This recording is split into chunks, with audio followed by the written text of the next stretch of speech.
Hello.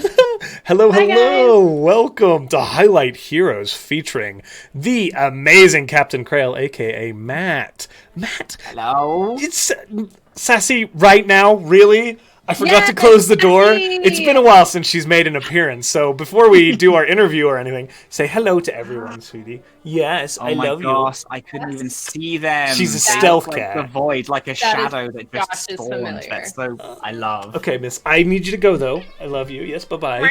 She very much disagreed with that. Matt, where can people find you on the internets now that I've derailed the show already? No, it's no trouble at all.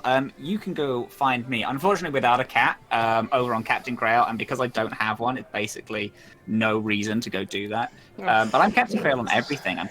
But mainly on Twitch. At the minute, I'm going through and playing Dragon Age, and I love it. I've never played it before, and so you can go see my extremely excited and irritated reactions when NPCs hate me for random reasons or love me, because Liliana is my life, and I love her so much. Yeah. Twitch.tv/Captain right? Yeah, that's it. That's right. So get on over there, guys. Get those follows in. Well, thank you again, my friend, for joining us. Before we go into anything else, we've got a few announcements, and then Parker has something really special to share with you guys. Do we want to get announcements out of the way first, boss? Yeah, we can do that. Okay, so, guys, Parker, you actually start announcements now, so here. Oh, shoot. Great. It's super easy this time for me. I'm here with your schedule. You're here today. Congratulations. You did it. We are doing a little bit of a break the 18th through the 28th, but we have a hard time actually taking breaks. So we are giving our DMs a break for campaigns, but you guys can actually join us tomorrow at 8 p.m. for a special Conundrum Company Q&A, and we are also planning one for Off the Rails. So if you want to hang out with us, come on over. It'll be a lot of fun. Keep an eye on our social medias because that will be going up later this week. We don't like That's relaxing. And we don't know what to do with ourselves. We get all We really like... don't. Guys, our shows are brought to you by two amazing sponsors, the first of whom is Skull Splitter Dice. I almost missed my cue. Skull Splitter Dice. They're fantastic. Now, we just completed this month's giveaway where we gave another, that's our third giveaway, another amazing winner, a cup full of 100 dice. So good. We have another giveaway coming from them in December, but they also sponsor our programming, so they actually help cover overhead and things like that. They're fantastic. Check them out if you want cool dice. Secondly, we're sponsored by GUI Cube. Their Kickstarter closed last night at $137,000 raised. Their product is amazing. It is well deserved. They're a buzz. If you are curious, you've missed the Kickstarter, but you should go take a look. They already have content out there that you can purchase outside of the Kickstarter, so there's a lot of good stuff. You should take a look because it is worth your time and attention. They're a fantastic company. What did I say? Yes, the next thing is in January, whatever I said in regards to, I'm looking at chat, they're like, what is he saying?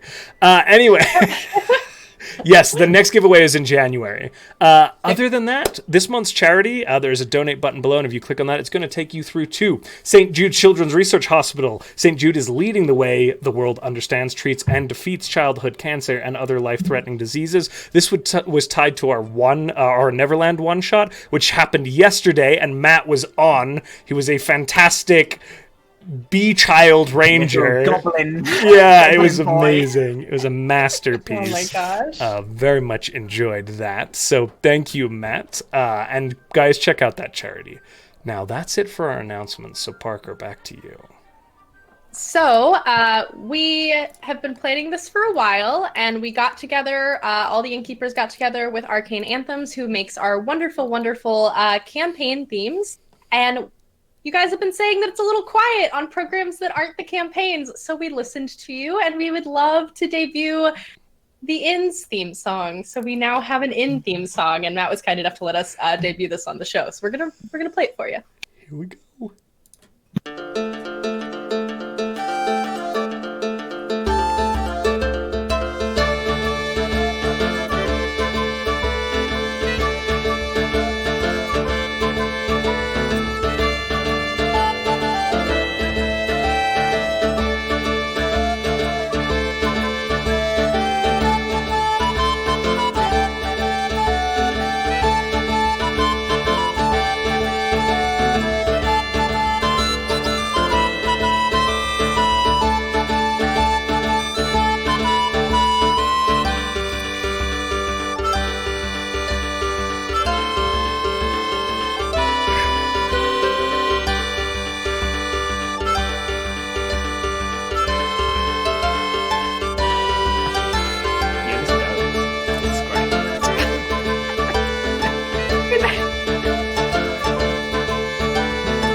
I love it so much. I know, me too. It's actually Oh.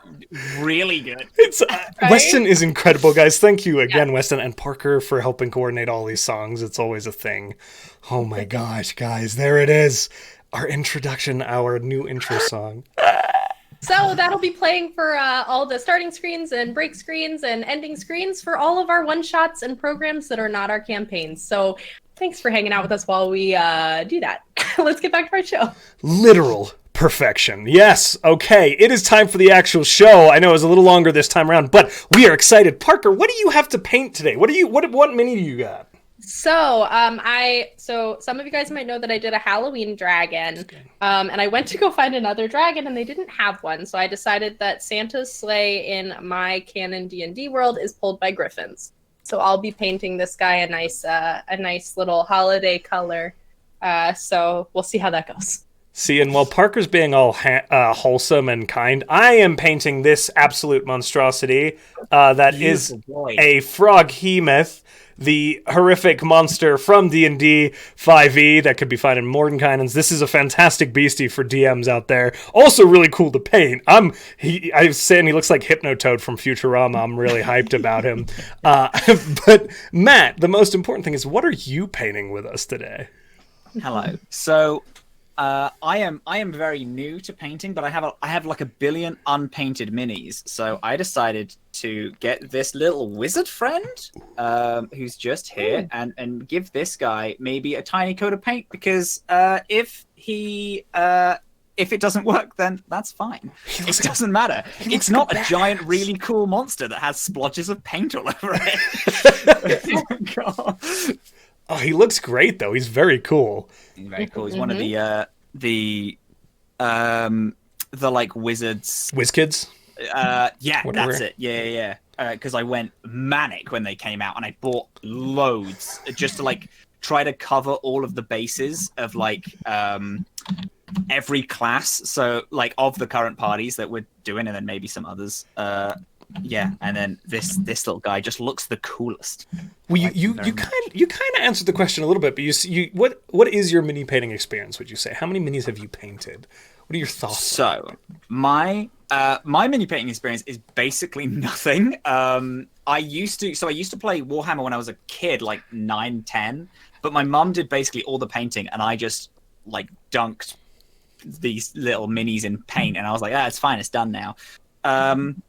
I have a lot of painted minis, but because I bought them all off my friend, who is like he like loves painting them and is super talented at it, and I was like, well, these are all mine now, and I bought them off him. I used to mainly, when Warhammer was a thing, when I used to do it, I used to do terrain way more. Just because I like build, like set building has always been a thing that I really liked, and it's a thing that I want to get back into with D&D. Like, I don't know, something about a really cool set to like finish off the rest of the minis is like the dream. I just love it so much. So it's I'm way more throw grass on a board than paint a tiny little friend, because I have no dexterity in that matter. I mean, that's such a mood though. I love, like, terrain building can be such a like therapeutic thing to do too, where you're like, here's my little tree and here's my grass, this is a puddle of mud, and they have such cool paints and stuff for it now. Yeah, doing getting like a crap ton of glue and making a river, it was like my favorite bit. And like my crowning achievement was it was like a river type thing, but that led into like a spooky graveyard, and it all looked bad, but my mom did have a fog machine that she randomly bought, so whenever we would play again, we really wouldn't know the rules. I would just like, we'd turn on the fog machine, it'll go through the river, and it was really very good. Oh, that's so cool. Yeah, I loved it. It was my actual fave. So your mom's got lots of mini painting experience. Maybe we'll have her on in January. You should. My whole family it's so weird, because my dad can draw really well. My mum is a great artist. My granddad, he was like phenomenal. I have so much stuff from his like old house, like a bunch of like paints and crafting materials and stuff like that, and I inherited literally none of it, and I'm angry. Oh no! I didn't get any artistic talent. I have 3 voices that I can do, and that is Tiny Goblin Child, which is essentially which is also a crappy London urchin, and that's it. Actually, I have 1 voice, but you can give it into 3 different zones. So I didn't get any artistic talent. Oh my god, that's very perfect, saddening. Oh my gosh. Well, I mean, that's good to know. It's you've got your start there. Exactly. This is it. No, this is spawning a passion, because I do definitely so on my stream occasionally, I told you this before we started, but I've started doing, because one time we were just like, oh, let's do a Bob Ross stream just because it might be fun. And it was the most fun. Oh my lord, it was so good, because they're all like, you can like stream them all and like show them. They're like all like free to use and stuff. So we followed along on a Bob Ross painting thing, and I had all of these ancient paints that my granddad used to own that were like at least a decade crusty old. So they didn't freaking work. But occasionally some of them did, and painting along with him was like the most fun. So it was definitely a thing where I was like, I want to learn how to paint. I would love to be able to paint a mini, because I mean, you're a D&D guy. Cool anyway. Yeah. That's it. That's the dream. And then once I can play D&D physically with people again, it's all over for everyone. Because I'm gonna be like, here is my minis. Get out of here. Oh my gosh. It truly is the dream. Speaking of playing D&D with people, how did you get into D&D? So, I have a really weird... I feel like I have a weird start with it. I was always a nerdy kid. I went to like drama school and stuff. So like I obviously liked weird creative stuff. I briefly did some LARPing things, but before all of that, when I was like 10, my mum bought me 3rd edition starter set. Just randomly for like a random Christmas present, and I opened it and I looked at it. I was like, this seems super cool, but I'm not going to read the rules, and I'm not going to touch this for another 4 years until my friend was like, oh, do you want to play D&D? And I was like, yeah, sure, that sounds fun. So I just made up all the rules on the spot. We just rolled dice and then added random values to them, but then that kind of sparked the pair of us. We would, like, until we were like 19, we would get a group of people together and just make our own system. Nice. And just play that and just we'd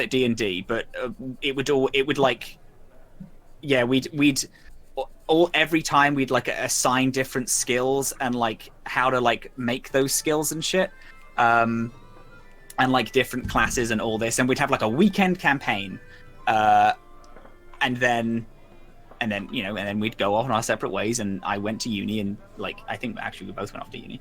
And then when 5th edition came out, so did the community episode of the community Dungeons and Dragons episode. What an episode! It's my favorite show of all time ever. Excellent. And I was like, oh yeah, I used to not play D&D, but play D&D. I would like to get back into that again. So we bought the books. No, we didn't. We got the PDFs, the free PDFs online. We stole them, and then and then I played we literally played it about every single day for like a year or two.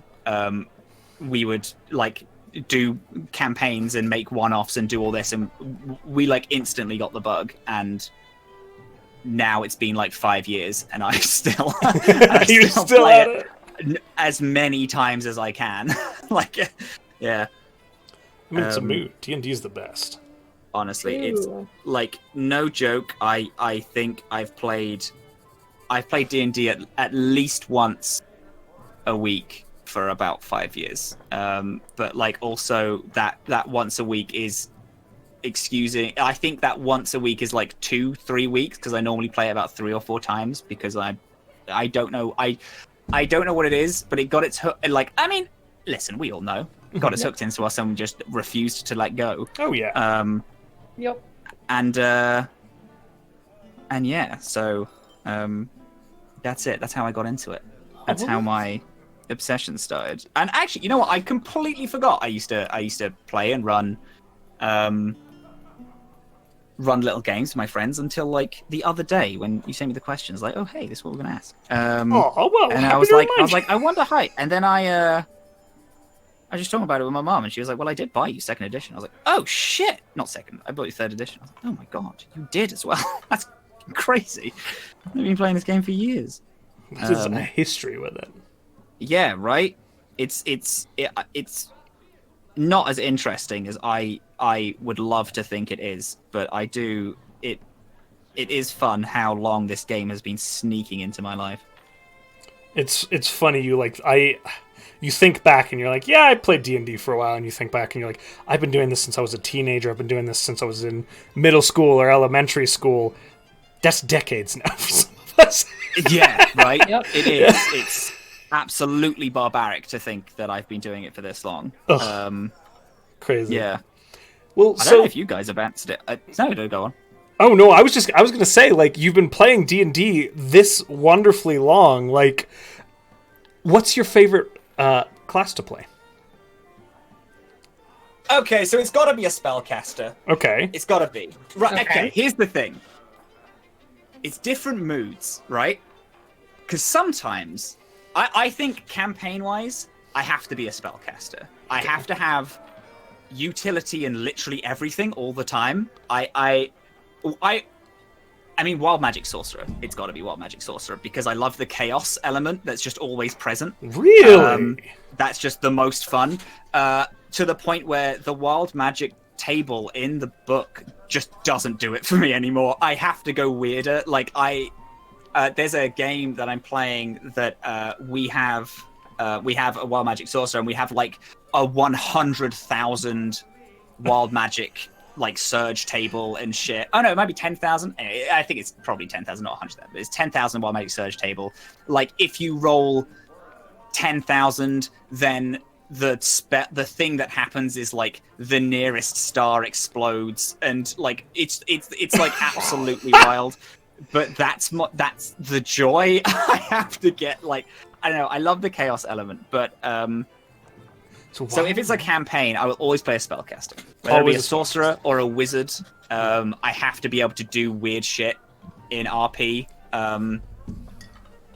Because I also like it also is kind of in my the thing of how I think fights should be is that fights should always be a puzzle. It should like either be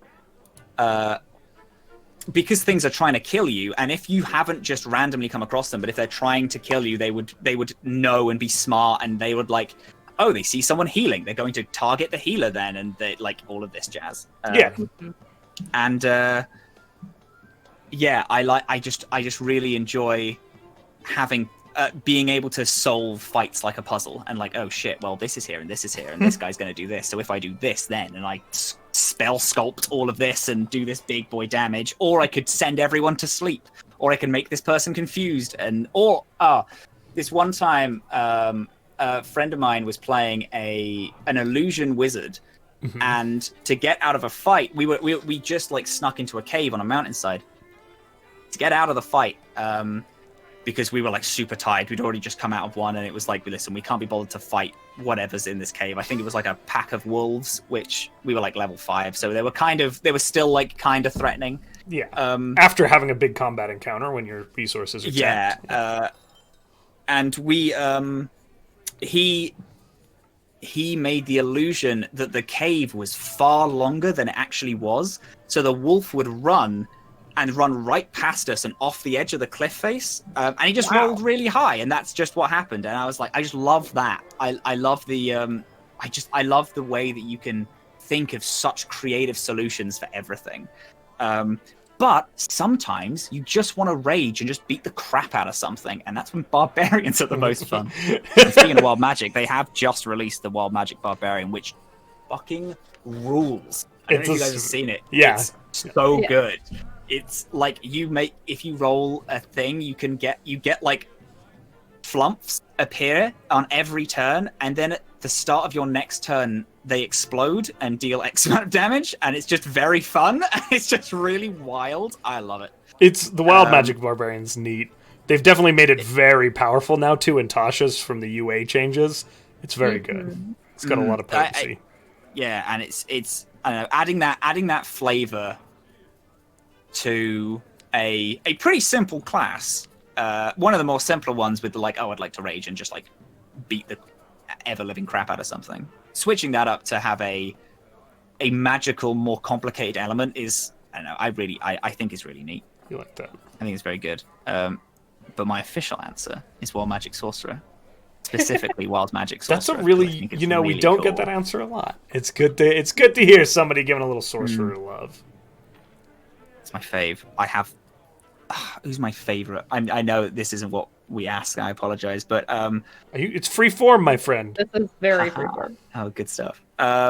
My favorite Wild Magic Sorcerer, again, because so I DM'd like literally the whole time I played, and then this last year I stopped, and I now play like all the time. I don't DM a single game, and now I'm so rusty. Oh my lord, it's embarrassing how rusty I am at DMing. But one of the characters I played, Wild Magic Sorcerer, is because of the DMing, I flavor everything way too much, and I have a goblin Wild Magic Sorcerer who like grew up as a rogue, and all of his family have like all of his family are rogues and thieves and assassins and all this, but he's not. But all of his spells, like his magic missile, is cast through a hand crossbow, and it's like a bunch of little things. And his like scorching ray, he throws they're like throwing daggers that are like made entirely of flame. And I love him because he's so nice. He's such a nice, good boy, but also has that Soft beautiful boy. flavor that I love. Oh, that's adorable. He's really very cool. I like him very much. He's my fave. Parker, I think you have our next question here. I do. Do you have a favorite race in the Goblin. D&D world? Goblin, so easy. Right. Okay. I'm a weird D&D sucker where for some reason it's such because I'm such an anime Final Fantasy shill that I will always play humans if I want to be cool, but if I want to be goofy, I refuse to play any race that's in the player's handbook. I will only be a Tuttle or a Goblin or a Kobold or one of those gross, weird, grim little boys. And Goblin is so much fun. I don't know why. I find every Goblin the cutest thing in the world. I love that they're sticky little gross things. I love that. I love the implications of a thing which is so universally disliked being a hero. I don't know what it's my fave. Like it hits me the same as the hobbits do from Lord of the Rings, where it's like hobbits, they don't like, it's like they're from nothing, they're just like this side race, they're not one of the great fighters, and then oh look, these hobbits saved the world just because they tried and they made stories great and all this jazz. I love the same for goblins. I have one of my goblin character is a paladin whose like Patreon is the idea that goblins can be better. That's their whole Patreon, and that's why they fight, and that's the thing that they believe in. And of course, they are also extremely nice because I love my goblins just being nothing but the softest thing in the world. But also, occasionally will slip in, like, oh yeah, I mean, of course I've eaten people. Of course, I think the orcs taste definitely the best. Humans are too pretentious, and elves taste like nothing. They're too herby for me. But whilst also being like, yeah, sure, I'll help you. You're my best friend now because you said 3 nice words to me. Yeah, goblins are like my thing. I love them. Goblins are phenomenal, I think. I've never had a goblin character that I did not enjoy playing. It's just so cute. They're a blast. Now, there is a bit. I gave you prior warning regarding this bit, and you've already shot me down once, but I'm going to try my luck one time for our tweet audience. And also because it makes me happy to watch people do that. For the bit, and don't worry, you can say no. I have the ability to change this in post. What I need you to say... And also just drop me from the call and... What I need you to do is just look at the camera and just say, in this just like really, really serious, genuine, sincere... I'm not doing it. Do it really... just look at it and go, dwarves are the best race in Dungeons & Dragons. Just do it. Just look at me. Look at me. I'm not doing it, mate. I'm not... Listen. I can't look into your gorgeous siren-like eyes because I'll do anything you ask of me. Please just... And I refuse. No. Just right here. Look. I'm just... He'll be so sad. Dwarves are the best race in the player's handbook. I'll do that. I will take that. I will absolutely take that, my friend. I'll do that. I'll have that for you there. You're the best, my friend. I love you. I adore you. I tell you what, though, because we talked about this yesterday briefly. Dwarves get such a bad rep, by that I mean nobody plays a dwarf. Except for me every time. No, but yeah. Only true deities and champions play dwarves. No one does. You're making me blush now, Matt. Oh my gosh. Same with Dragonborns. I don't know why.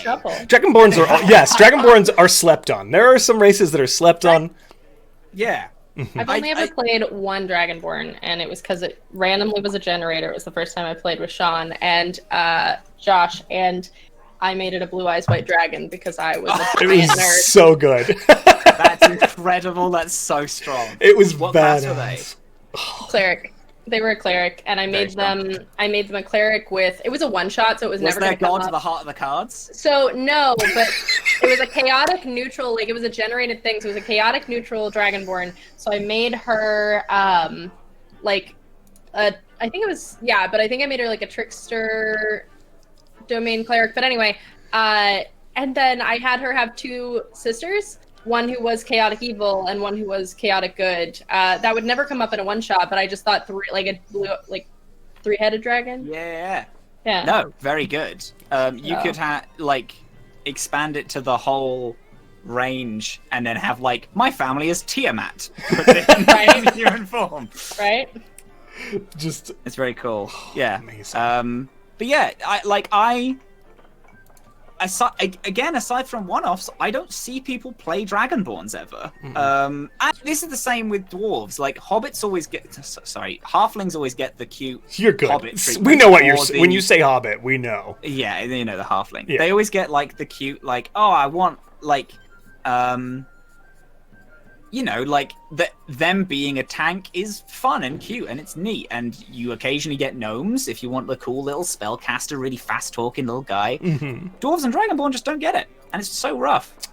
Half-orcs also don't get a fair grab, but that is criminal because half-orcs slap for the same reason that goblins do, is the fact that having a really nice half-orc is just my shit. I mean, you got Ford. Who is the nicest, softest half-orc of all time. Exactly. Yes. I I always think of it if one of the big three D&D things for me, which is Critical Role, The Adventure Zone, or Dimension 20. 100%. If they haven't played one of the races, then there's they're criminally underplayed, and that is Dragonborn and that is Dwarf. They aren't played in those things. Yeah.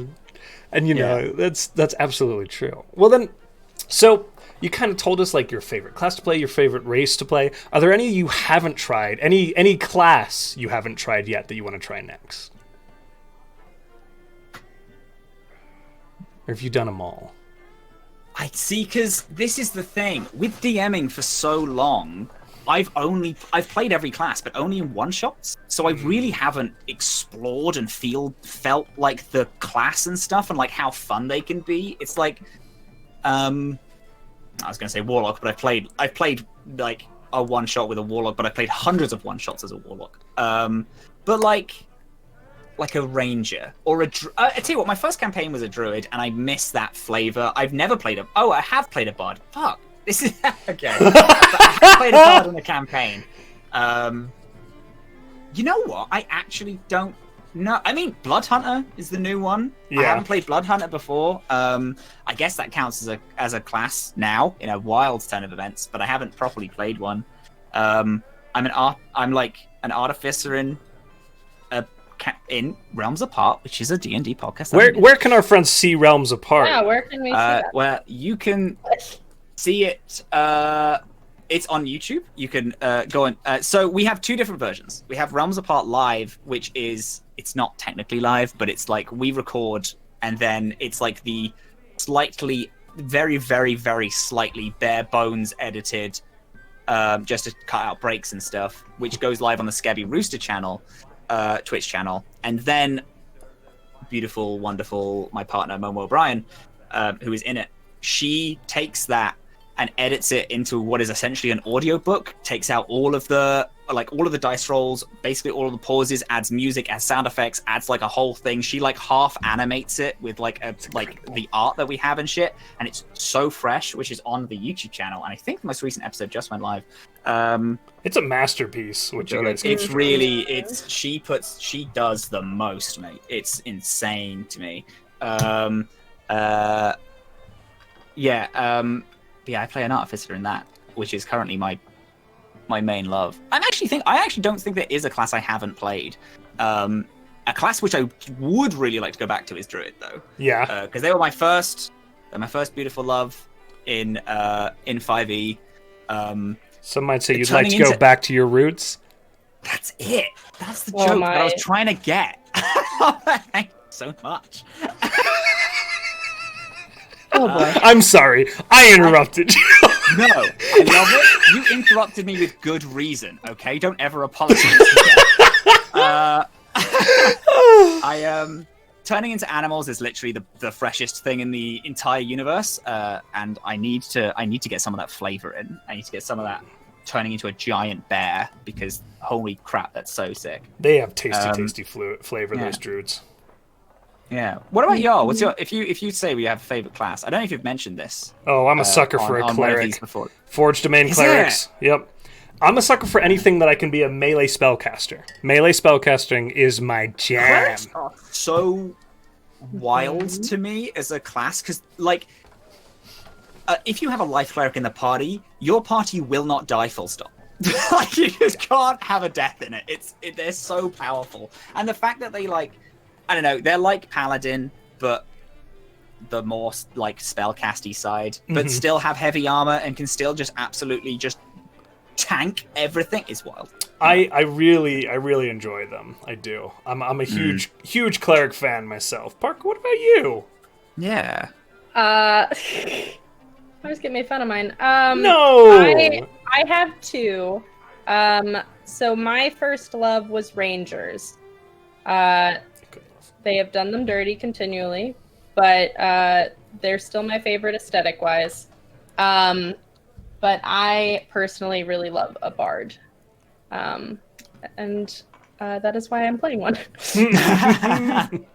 I so badly agree with you. I get so sad at the hate that Rangers get constantly. They are just really cool. Hunter's Mark is so neat. You can get an animal companion, and I can't play a game without an animal companion of some sort. And, either, so Josh gave my bard one. Yeah! Oh gosh. It's a mood. It really is. That is extremely valid. Is there a race that you haven't played yet that you want to play? That you want to try next? Or one that you want to get back to? Definitely a weird one. Okay. I'm thinking Tuttle. I really like the fact that they're giant tortoises. I love that. I have homebrewed a slug race and an octopus race because I love slugs and I love octopuses. Oh my! So I'd really like to play those. This is what I mean. D&D isn't. It's getting there. It's not weird enough for me. I need the races to be bonkers. I got one of my favorite. I don't know if I've talked about it on the channel before, but I think I've talked about it with y'all. I got the Humblewood D&D supplement, which is all it's woodland animals, and you play them. And I got it exclusively because the owl on the front cover, I think, is actually the cutest thing I've ever seen. It's an owl with a little like sword and shield, and as even though haters will hate it, Legends of Ga'Hoole, the fucking Rise of the... Is it Rise of the Guardians or is it Legend of the Guardians? I think it's Legends of the Guardians something of Ga'Hoole. It's the owl film that came out. I've never seen it. It's really fun and people hate it. But it's this really big, stupid... Rise of the Guardians, thank you, Library of Lost Tales. It's this really dumb, like, fantasy action film with owls as the lead characters, and they have like helmets and there's magic and they're flying around having these really cool fights, and dog, I love it so much. I don't see how that could possibly be bad. Honestly, everything you've said is fantastic to me. I love it so much. It's so cool. I'm gonna go look it up. But that's defo. Oh, actually, either a Humblewood race, because I bought it ages ago and I haven't played it, or one of the Mythic Odysseys of Theros races, because they have Satyr and they also have Leonin, which just looks like a really cool meaty boy, and I love that. They're super fun. I've played a Leonin in a one-shot and I loved them. That's cool as hell. Haven't played a Warforged yet. Oh, that would be neat. I haven't played a Loxton, and that does seem very cool. The giant elephant people. That would be really fresh. There is so much. Thank you so much for asking me that question. There's actually so much I haven't played. You're like, I would like to play all of these. All of them. I also really, really want to play a Centaur Rogue. I love it! Because I think that would be the funniest shit ever. Oh my god, I adore that idea. I know. I wanna do that as well. It's phenomenal. Just because, have you guys seen the YouTube video of someone? I don't know. It's from a Let's Play, but it's like a goat that walks up a ladder. Yes. What? Yep. I want to do that, but as a centaur. It's the funniest shit. At least it was when I was like 18, so I don't know how well it's aged in 10 years. But it's just a video game that some guy's playing, and there's a goat just doing its normal idle goat animation, just walking about. And there's a ladder, and it continues the goat walking animation, but just slowly glides up this ladder as it crawls up it, and it's the funniest shit. And I want to play a centaur who's also a rogue, because that would be stupid. I mean, funniest thing. The imagery of a centaur just sliding up a ladder too is beautiful. I'm picturing like a centaur with like magic like horse hooves that he has to wear to like he has to like have those. He has to have horseshoes. Just like, I want this whole like mythos. Like, they're an assassin, and there's this whole myth of just like the hooves of death. When it's like they hear some great king is sleeping soundly, and then here's the like of horse hoofs like down their halls, and then they're like, sound the alarms, they're coming. It is time. This fucking centaur with like +10 to stealth, hiding behind fucking vases and stuff. It's the horseshoes of elven kind. It's fine. Oh my god, that's amazing. It just seems dumb, and I love it. That's I love that what flavor. we need. We need more of that in Dungeons & Dragons, always. True. So, you've said you've kind of given us your favorite class, what you want to try next, but do you have a least favorite class? Yes. This is usually hot take. Controversial. Ooh. It is controversial. I don't know if it's going to be controversial to you guys. I don't know if it's already been said before, but I genuinely think that rogues aren't shit. Whoa. Yeah, it's no, because I said this in my chat, because I was just talking about, like, I wasn't specifically answering the questions, but I was just saying kind of the things that we'd be talking about today. And I said rogues, and I got so... There you go. Sarah, who's a mod for my channel, just posted. He's about to say some dumb boy hours. Because I got so pumped on in the chat with the fact that Okay. If you have a smaller party, if you have a party that don't mind you going on these solo missions. If you're playing a solo campaign or like just like a one-off, which is just you and the DM, and you want it to be like a cool sneaking around this like cool parlor thief, that's so fresh. Play a rogue because it'll be the most fun. As a party, it's just not, you just can't really get your teeth into how cool a rogue is because you need a heavy boy who's not going to be able to sneak. In combat, you can do one thing and it's shoot, and you hope that you get sneak attack damage, and then once that's done, it's dead. It's the opposite of why I like wizards and spellcasters in general, which are so... It's like, oh, I'm going to do this on my turn. Oh, wait, since my last turn, the whole battlefield's changed? Well, let me fucking think about how I'm going to solve this, and let me change up my strategy in this fight. And like, oh, it turns out that this is either going south, or oh, this situation is now changed to where we're not doing lethal damage. Oh, well, let's switch up how we're doing this. There's like innocence involved. Oh, let's do all this fun stuff. Rogue can do one thing, and it's hit people, and it's so fucking boring to play. I just can't. I just don't think it's very fun. Interesting. So I feel like you're saying there's like a lack of like versatility in what you can do with flavor, which like makes sense from what all of you said. Here's the thing. I've played a rogue once, which was the one shot that we were in together. But I come off of playing a bard who sometimes she does a lot of damage, but for the most part, it's our fighter that does a lot of damage. So being able to hide and hit people for like actual things and like being like, that was a lot of damage, made me feel pretty good about myself. So I think it really depends on what you're coming off from. But that's valid, because I've never like flavor wise been like, I really want to play a rogue. Like, that's never really been my thing. Because so I played a rogue in, I randomly, I decided not to stream one day, and I decided to join another friend's campaign just for a one shot, and I played a rogue in that, and I played a rogue assassin, and my whole goal was, I had a dossier, and I was supposed to travel and then kill this one person. However, I'd read a load of dossiers before I picked the one I wanted, and I found the party, and I was like, well, I'm not going to do that because they seem super powerful, and that seems dumb. But I came across the party, and I was like, oh, I'm going to get as much information on you as possible so I can fill out this dossier so other people can try and kill you.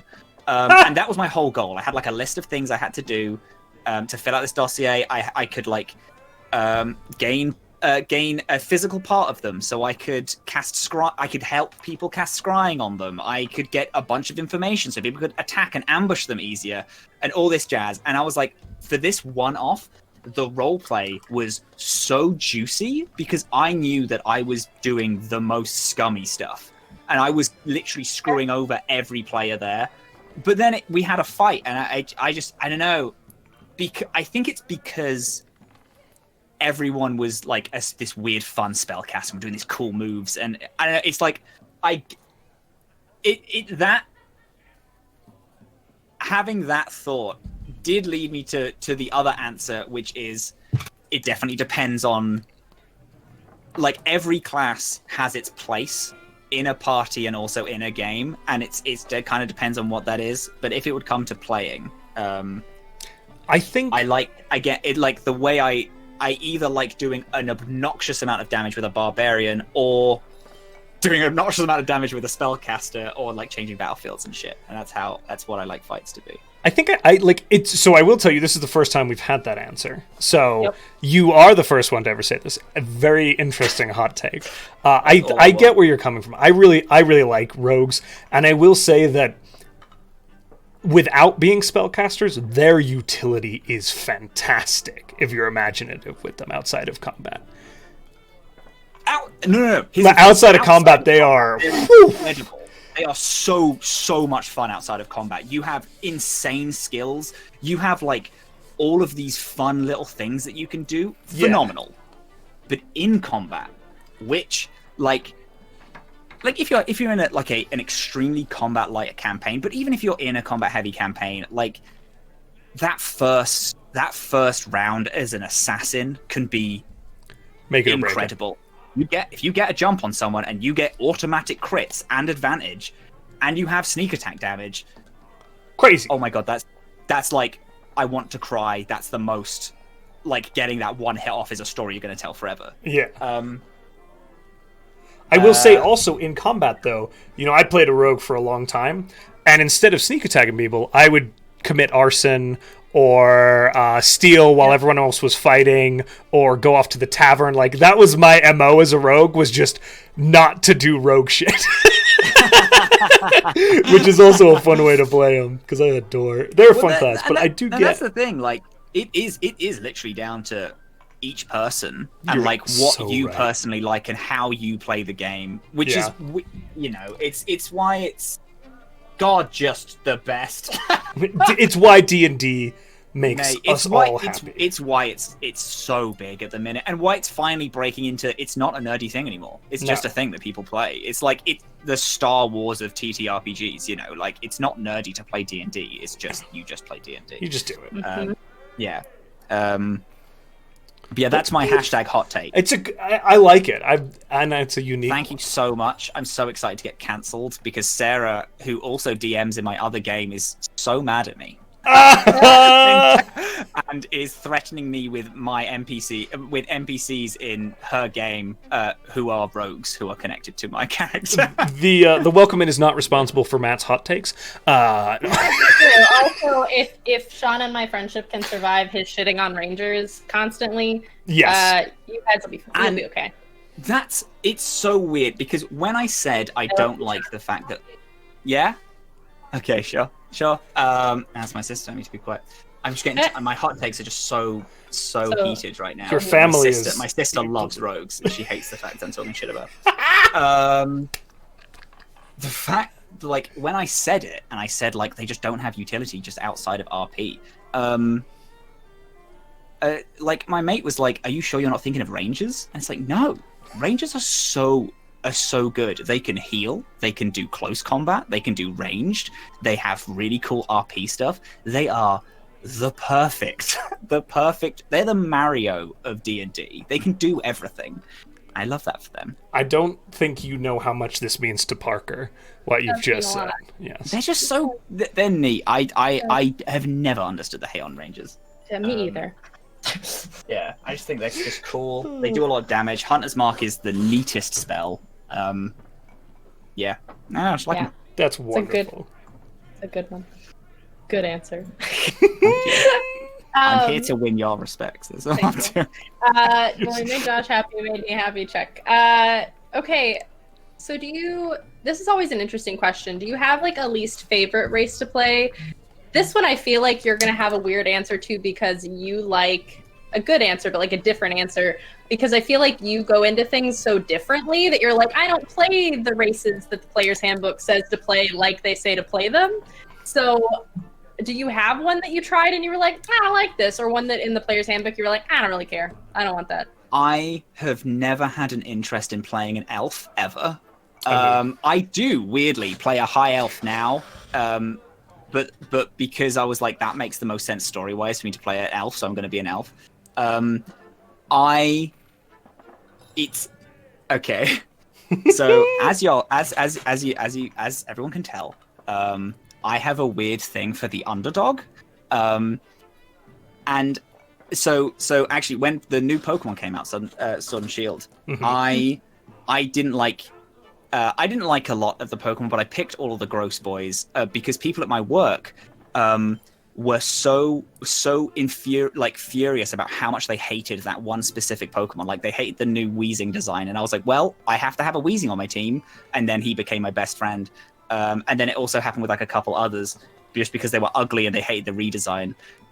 But it goes so far as there was a Pokemon and I just really didn't like its design so much that I loved it because I didn't like it and I saw it as the underdog. Yes, this is a real problem for me. So anything that's like popular, like you have elves like Legolas, and you have like, they're all like, the elves are just like the cool race, and they're in everything and they can do everything. They're super old, they're super regal, everything's really pretty, and it's like, I don't care. I want gross, shitty boys that no one likes. I want my underdog. I want my crappy goblin that comes from a scrapyard, of random crap to go into this gorgeous elf city and just be like, this isn't actually impressive because I can make something which looks exactly the same as this, and he doesn't. He makes stuff with like broken stop signs and old carts and shit. That's the softest answer ever. Elves, aesthetically, they just don't jive with me. Or gnomes, because they're too small. I don't know what it is. They're just too small. I think Sean's the one that told me this, but I never thought about it this way. But Sean was like, halflings do the same things as gnomes, and halflings get the reroll. And I was like, oh, that's sad. I mean, I have one druid gnome that I really like, but I was like, yeah, you're right. Other than flavor, it's kind of just there. Yeah. You're just kind of small, and you walk real slow. The one place you can't beat a gnome is giving them a greatsword, because a gnome with a greatsword is funny. Yeah, but otherwise, I have in my homebrew world, I've purposely made gnomes super dope, just so people would want to play them. Because awesome. It's like a thing where hi everyone, welcome to Matthew talks about his homebrew, even though no one asked for it. Because I have the bug again. I'm actually watching Critical Role for the first time, and I'm getting really into it, and I've started like DMing again. So now it's like I'm gonna go back into the ancient texts of my old homebrew world and try and build it out. So gnomes don't have a homeland in my thing because they're too excited for adventure and discovery and stuff. But what every gnome does have is when they leave their parents, they get given a book, and each gnome has one goal that they want to accomplish, and the goal can be literally anything. One can be like, I want to swing the sword as hard as I possibly can, and another one could be, oh, I want to discover this ancient old dead city. Another one could be, I just want to make the perfect flower arrangement. And whenever they're doing stuff, they write it in this journal. They write all of their adventures, all the things they've discovered, and everything. And then when a gnome either complete their goal or reaches the end of their life, they go to a place at the top of the world called the library. It's this place trapped away in a tundra, and it is a city entirely made out of books of gnomes throughout all of history. And the gnome goes and they travel for a few months. It can end up being, but they go and they find a free spot, or they start another stack, another building, and they just place their book somewhere. And then and so for their knowledge to be being able to be readable to anyone in the world. That's amazing. Love them. And the phrase is if you want the answer to something, pray to a god, but if the god doesn't know, ask a gnome.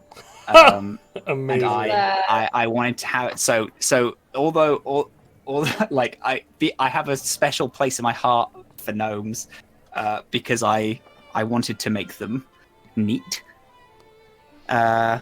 Anyway. That's the best way to do homebrew. Hey, I want to add my twist to this. I want it to be I want to elevate this thing that I don't like the way it is. So we're getting towards the end of our questions. So prep your questions. We've got a couple more on our end, guys. We're also pushing the hour mark, so maybe we got a little bit over. We're gonna go over. Yeah, but how did you get into content creation? Because you're out there on TikTok, on Twitch, on social media. What was the impetus for that? What's your origin story?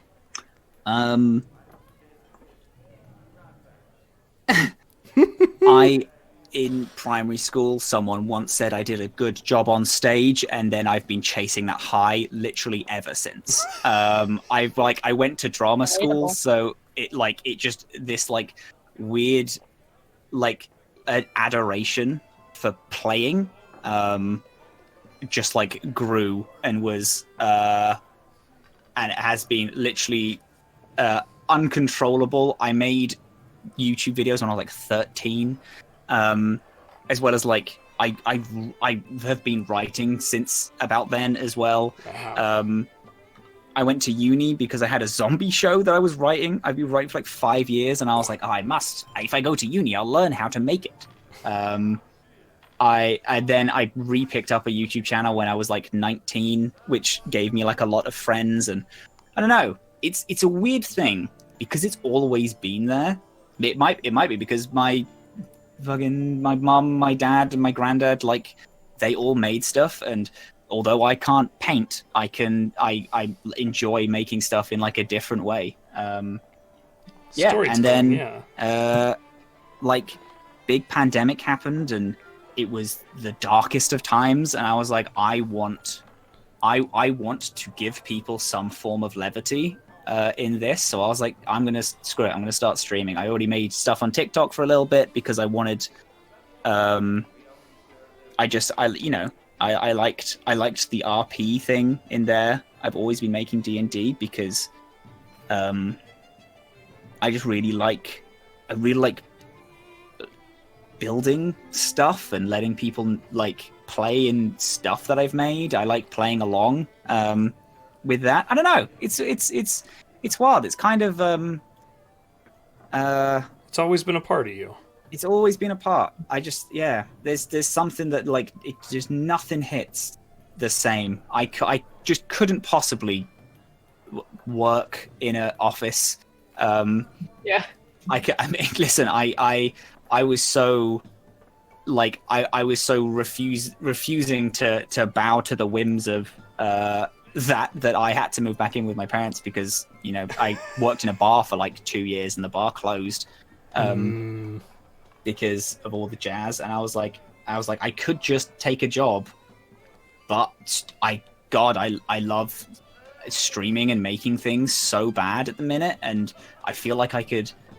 The thing again, weirdly real about it.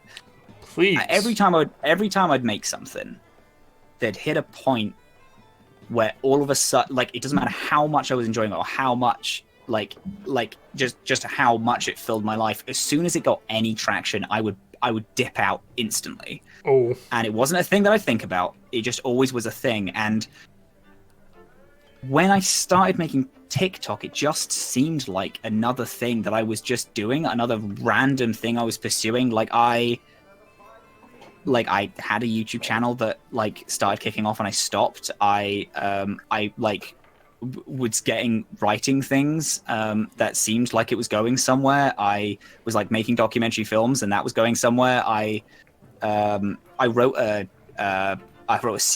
pilot for a TV show and it got commissioned and I got to film it and I was like the lead in it and all this jazz, and I didn't do anything else with it. As soon as it was all filmed and all done, and we won like a competition for it and everything, I just immediately bowed out.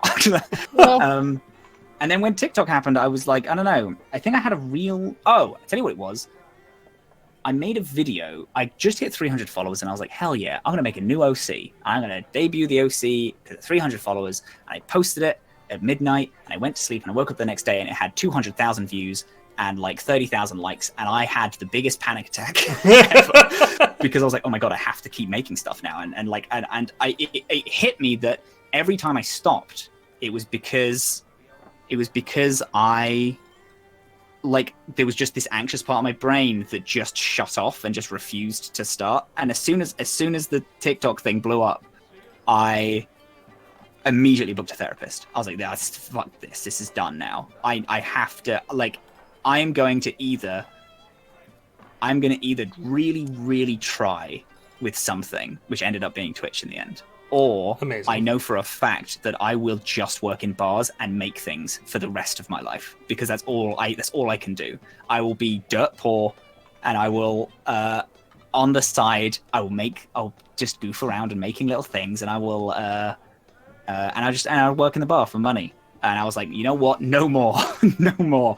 Now with TikTok, I did some stuff, and I left. I went on holiday to my beautiful friend Hannah, who is also a big writer, and I think we had a lot of talks there that really kind of like solidified things in my brain. Mm-hmm. But I came back, and I was like, I stopped doing TikTok just because I was like the OC storyline had moved to like the Hogwarts Professor's Tag is what I was in, and that had moved way too fast in 2 weeks, and I was like, I can't catch up, so I'm just gonna dip. So I did dip, and then when the pandemic happened, I was like, I want to do something that gives people a break from all of this shit, and I also want to spur some form of creativity. And now we're like 7-8 months into doing it, I have like an actual gang of like my mods who I freaking adore. I have like a bunch of regulars who I just love to see, and it's like I can also like sometimes I flex weird creativity, sometimes I go on huge rants about random stuff, It's very good for my soul. So this is my I'm not going to give up. This is my I'm going to keep going. That's so With whatever wild thing this is. Really So yeah, the answer to why do I make stuff? It's I can't not. I'd sacrifice my own health to do shit. Like, Oh my god. I love it more than anything. Yeah. Oh.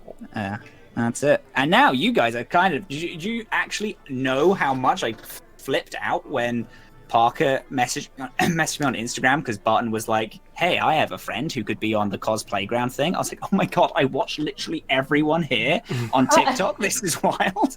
Well, now you're here. And then I did that, and now I'm hit.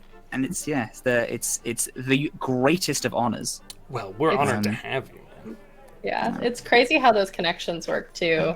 Because like Josh and I met through the Critical Role fandom. Button knew you, but I met Button through the Hogwarts Professors tag. And so like it was this weird like connection of things that happened. I knew Button as well, but I knew them through Star Wars. Like, yeah, it's the TikTok community is a wonderful place in regards to like, or at least I haven't been super active there recently, but I did make a lot of really really good friends there through it. Weirdly, there is definitely a sweet spot in content creation, which is consistently just meeting all these like really wonderful people and all the things that they make, like just before it's so much that you have to focus on like it's like okay, it's make or break. This is either going to be something or like so you don't make those connections as easy. And like not too low that you're completely undiscoverable. There's like sweet spot which is just phenomenal in like every form of yes 100%. I apologize. No, that was beautiful. No, you're good. I apologize that this has been over, like, I've been talking for over an hour. You're good. Yeah. Hey, this is an interview show, and you are our interviewee. It's perfect. You're doing your job. And as long as the audience is good with it, we can go a little long if you are good with it. I know it's late where you are, so we don't want to do too late on you. Listen, I could literally do this all night. I'm having a beautiful time. Don't worry about it. All right, perfect. Great company. So, the last question that we have, so I put mine down to dry for a second, so I will give you guys this rundown. I think our mods showed, but if you guys could please, if you have audience questions, highlight them. If you do not have enough points on the channel to highlight something yet, one of our mods will probably grab it if you ask. They're wonderful like that. So that is just one of those things. Our last question for you is, what's your biggest hobby outside of D&D right now? Do I even do anything? This is actually a question which yeah, pretty much. Like, see, it's so weird. Ever since I was a kid, saying playing video games as a hobby has always been like that's not a hobby, blah, blah. I mean, like, crafting or doing all this. And it's like, no, come on. Don't be rude. But yeah, like genuine, there's, I would probably go video games because if I'm not streaming, which I normally like have a game, like a stream game and then like a couple of offline games. If I'm not streaming, if I'm not playing D&D, I am just playing video games. And oh my lord, there's just it's so it's like it's because it's like a freaking art form. There's like I just played a game called Disco Elysium, which I don't know if anyone knows. It's fantastic. It is so good. It's a mystery game. You wake up and you like there's like four main stats. There's a strength stat, a dexterity, essentially a wisdom, and like an intelligence thing. Each of these stats have like 5 different stats off of it, but those are the main bulk. You make this little character, and you wake up, and you are a detective who got so incredibly drunk that you can't remember anything at all. Nothing about your personality, nothing about like the case that you're working on, anything, and it's just all figuring that out. And it's a murder mystery, so you're trying to solve a case, but the main game is figuring out who you are as a person. And whenever you're talking to people, it's not like you have stats. They're personality traits that talk to you and with each other as you're like making decisions. So it's like, for example, you have an empathy stat, and this, like, you can be talking to someone and then your empathy, like whatever, like your stat is like super high, because there's always rolling dice in the background, will jump in with a like if you have a perception, it's sometimes completely useless. Like you hear a clicking of a door outside, or you hear the wind rustle through the trees, or it's written like a piece of art. It is gorgeously written. So it's not like, it's written by writers, not developers. Like it's truly, it's like it's reading. not like the wind blows through the trees. It's like a sonnet. It's like Chaucer. Yeah. But it's like sometimes your empathy would jump in and be like, oh, she feels uncomfortable with this, with you asking this question for something. And then like your physical aggression can pop in and be like, yeah, but that doesn't matter. We're getting where we need to go, so we need to keep going. And then your empathy can be like, yes, but this isn't right. And you know what you want to do. And then your conversation switches from actual you speaking to you talking to your emotions and trying to sort out like which path you want to go and where you want to push this. And there's things like, if you say certain conversation topics, when you leave a conversation, your emotions will jump in and be like, so for example, I kept commenting on the free market whenever I could, and how I don't, it's just like, my character's just like, it's like, oh, well, yeah, but what is money though? And what's the point of it? Why can't you just give me a place to stay? Because if you give me outside, I'm just going to freeze and die because it's winter and all this shit. And after like a certain amount of these types of conversations to different people, after I left a conversation, my emotions jumped in, were like, hey, are you a communist? Because you keep talking about disassembling the free market constantly and all this jazz. And then, and you have the option to internalize the thought, like, oh, I was a communist before all this went down. Before I lost my memory, that's who I was. And then you gain like different bonuses on that type of thing. But there's also stuff of like, you apologize too much, or you do have an addiction to these, like, to pills, and you have to go sort that out like right now. Or it's like you used to have an art degree and all this shit, and it's so good, and it's like it's great. It's so much fun, and it's literally like I finished the game being super empathetic because that's what I wanted to be.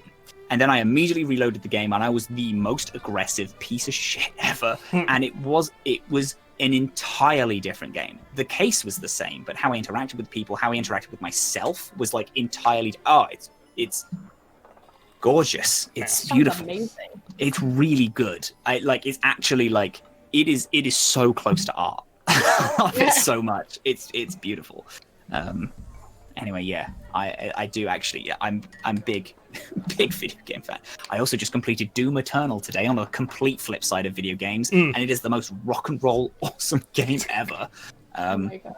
You're listening to a metal album and killing demons. There's really no story aside from, hey, you must kill these demons.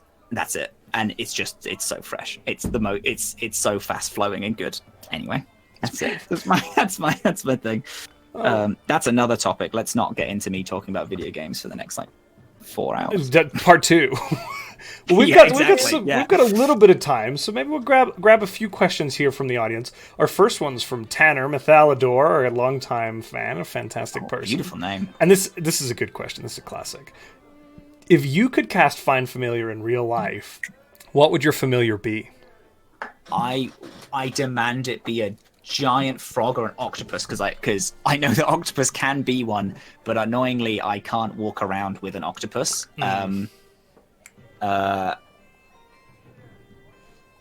Evidently I have the octopus homebrew race because they're so cool. They're the coolest animal in the world. They're so smart. And I love that. I would have either one of those slimy boys. You know what? I'd probably be boring, go for a bird, because I would really like to be able to fly but it would be like a raven or something, because they're so naturally incredibly cool. Yeah. There's like a nest or something in a park near me. And and at night they're like the whole park is like swarming with them, and I want to buy a bag of seeds and then have them become my friends because I know they remember faces and make art and give you art, and I love them so much. And I definitely that's a thing that I would really. That's beautiful. So probably a raven, but I would adore an octopus or a big frog because I think frogs are neat. So basically, swarm of familiars or whatever that Tasha's spell is now is what you. Or just like a swarm of bees would be great. No joke. So I much love fun. I just poured paint on myself. I'm sorry. Hey, villains. what else? We've got a good question. Okay, what is an unforgettable moment from one of your D&D campaigns that you would like to share with us? What's one that really stands out? This is a hard question because there's always so many that come to mind too. So many. Hey guys, I don't know if you know about the Twitch channel The Welcome Inn, but there was a really good Neverland game on the 13th of the 13th of December that the three characters became three children stood on top of each other in a giant trench coat, and it was one of the funniest things I have ever been a part of. I wanted to die. It was so funny. That one kid drank ink, right? Is that the one? That one kid drank ink, and I wanted to scream with laughter. It was so funny. It was brilliant. There's that, of course. A classic already. There's 24 hours. It's a classic. Yeah. There's one in the first campaign I ever ran. It was between funny enough, it was between like humans, dwarves, and elves versus goblins, orcs, all the races that no one ever plays. Yeah. And it was all the humans and the elves. They had all these like big heroic stories, and they lived in these great towers, and they grew in this one big city. And then there was the other races that like never get played, and it was just like they were like goblins are just fodder. Level 1 soldiers always come around and just slaughter them because it's easy. Wow. And the game was like, obviously this is wrong and this is gross and shit and this sucks. And obviously I was like way younger, so like I didn't really understand the proper like problematic nature of the game that I was running. But there was a choice. I ran a solo game with each of the adventurers, and I gave them a side to pick. As the lead villain came up to them and tried to reason with them as to how how I would like to join my team. Lead villain in quotation marks. I'd like to join my team. And each of the players, they picked the side that was the most morally good. They were like, "Yep, you should be living in like the society with everyone, and it sucks that all this stuff." However, two of the others didn't pick that, and they got given a task to kill the king and queen of that other nation, who were related to another player. They were like the actual parents of another player, and wow. Then we played like 10 more games where they were doing shit in the background and no one knew that this big betrayal was going to happen. Then it looked like the big final battle had happened. There was like this huge, it was like they were on top of a tower, there was lightning, it was cool, it was like huge boss battle, it was a bunch of things happening, it was like, oh, it was so epic, and then they won. Hell yeah. Welcome in your new king and queen. And then the two stepped forward and pushed the king and queen off this great tower and then said, your new king and queen are us. And then the campaign moved, like that was the end of like the first season, and then it moved on to another thing where it was two different campaigns ran against each other where we had two different parties like battling it out. That was very cool. I liked that. I thought that was neat. That's amazing. See, because there's a lot of stuff in like, there's one very specific event in Realms that we recorded yesterday that I like quite a lot, and there's also one which we recorded quite a few months ago but hasn't been released yet that I adore, and obviously can't talk about it, but it's a big battle. So what you're saying is stay tuned to Realms to get that good, juicy stuff. Yeah, exactly, the juicy content that I love so dearly. Which can be seen on our good friends at Scabby Rooster. Or on the YouTube channel for Realms Apart. The Realms Apart. yeah, there's so many. There's the first ever time I played D&D, I was a druid who was a dragonborn, but was secretly a fish in a goldfish bowl in a giant robot costume because the fish was sick of dragonborn eating them. So made this giant robot suit to infiltrate into dragonborn society and then kill them. And that was a great. That there was a really great romance between myself and my dear friend Brad, who is big boy Twitch boy, and that was really cute to play out. I just thought that was really nice. They had this really sweet romance that I love doing. I'm a sucker for a romance in a D&D game. I love it. It makes me so soft. I love player character romances. It's just the sweetest little thing. I hope to have one of my own someday. Another one. Just watching, like, oh man, one day. One day. We've got time for like one more question. What do you think? I want to grab the one that our collective wife put up because I love the answers that people always give. So this one's from Kat. Is there a character or moment in game that impacted you in real life? Ooh, good question. Something that happened in game that changed how you thought about things or affected you like in real life? I just love that question. It's beautiful.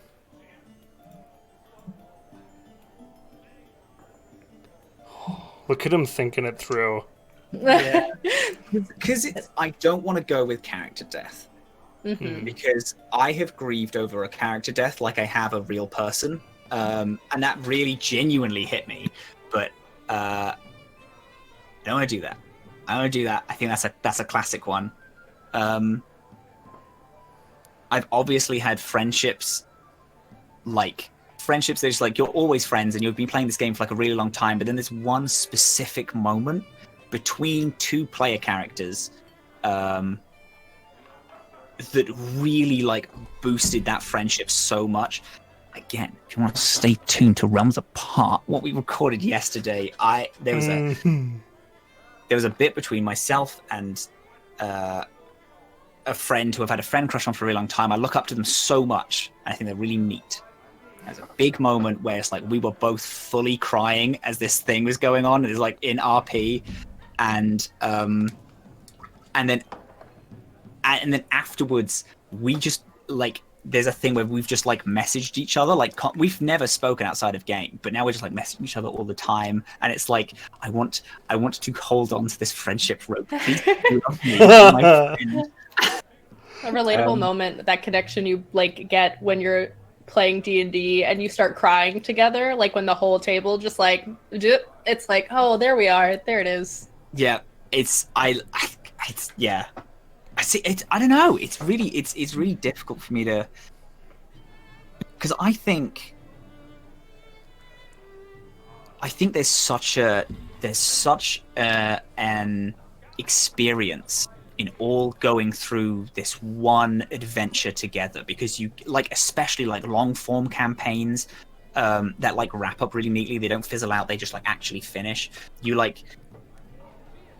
have like memorable like friends along the way, and you all gain this like found family thing, and it's like actual stories that you do tell for so long. And it's like it's times where it's like you can sit around, you can just go to the pub and just talk about these different adventures and stories. Like literally D&D 5e for me has really brought back that classic, there's a bard in a tavern telling a story to you, and you're there for that story, because I've gone and talked about these characters and talked about these people and these adventures. I love theorizing about things. I love talking about where the characters are going to go, what we want to do with them, like AUs that happened like outside, like, oh hey, do you want like high school AUs? What would they be? Oh, they'd be the jock, they'd be this, they'd be that. That is a very insightful answer. Yeah, it is. It's very true. And also incredibly relatable, I think, to anybody that's ever played. The amount of video calls that we've had, like, for hours after finishing session, that Josh has had to leave so he won't make faces about what's coming next, because Sean can read his poker face. Crazy nonsense. That is a really, really good answer. It's just that's it. It's I don't know. It for me, I feel like I wouldn't be able to say one thing that it's changed because it just changed so much. It's like I don't know. It's given that.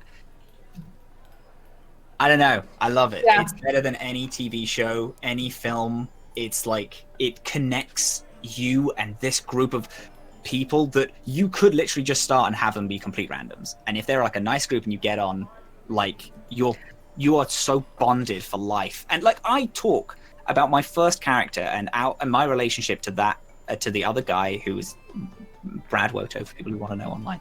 We talk about that. That was about 5 years ago. We talked about that on Twitter the other day because he randomly sent me character art that he found on the character, and we were just like, "Man, I fucking love them." It's like right when this happens, like, "Oh yeah, and this and this," and it's like it so connects you. It connects people's souls together. Like I fucking love it. Just sitting around telling stories. It's the best. So good. Yeah. That's such a good answer. I just love that question because it's always such an interesting answer. That's actually a beautiful question. Yeah. Yeah. Our wife is very smart. Our wife is very smart. Our collective wife that we have. So, do we want another question? Are we ready to show what we were painting? I know Josh's still over there. Let's show. Sorry, if you let me, I will paint all night long. So let's show what we were painting, my friends. Let's. Parker, what do you got for us? What beautiful masterpiece have you got? Oh my god, that's so good. That's epic. He doesn't want to zoom in. There he goes. Oh, he looks so good. I love the patterning on the feathers. So good.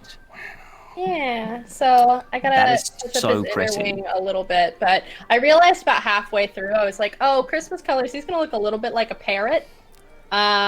Which is perfect. That like having a griffin not be like a classic eagle colors is gorgeous. That's so pretty. Yeah, I love that. He looks badass. Really nice. This is my also, Christmas griffin. Parrot griffins would be cool as hell. Right? Yeah. Having griffins just be different birds. Can you imagine? Is like honestly that talks back to you. Yes. So fresh. No. All right. So here's my atrocity.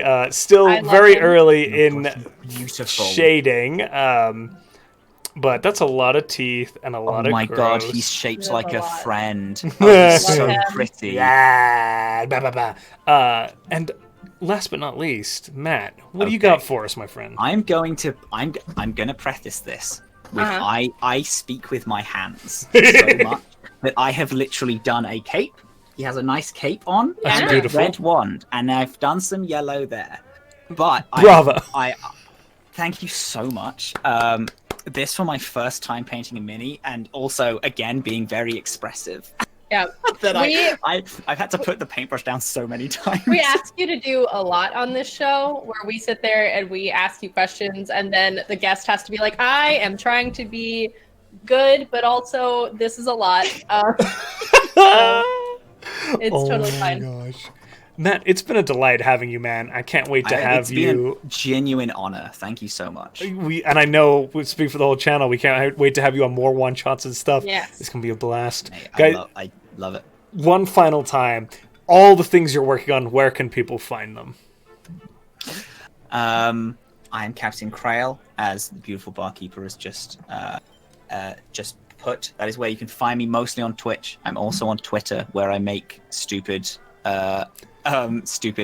dumb memes or jokes.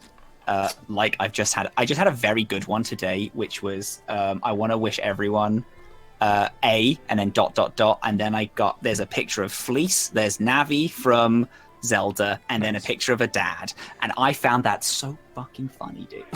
And I posted it, and no joke, I was watching it for the first 3 minutes, and I was like, the fact that this has no likes and a single comment of someone saying no is cruel. You hear that, guys? Get over to Matt's Twitter right now and fix this problem. Like that. Also, if y'all watch Critical Role and you want to hear my hot takes, I'm going through it, and I will occasionally message stuff like my adoration for Travis William because he's such a beautiful man. He's so big, I want to be hugged by him. And of the like. Well, thank you But again. mainly on Twitch Sport. That's right. On Realms Apart, on Scabby Rooster, on the YouTube, all those beautiful places. My friends, thank you for sticking with us. Thank you, folks who joined us from Matt's community and all other communities. We hope to see you guys again. We're going to raid at the end of this, probably over to the Paper Dungeon, where the fantastic Lydia Corinne, I believe, is playing right now. So we'll hop on over there. So stay tuned. Thank you all, and bye! Bye, gang.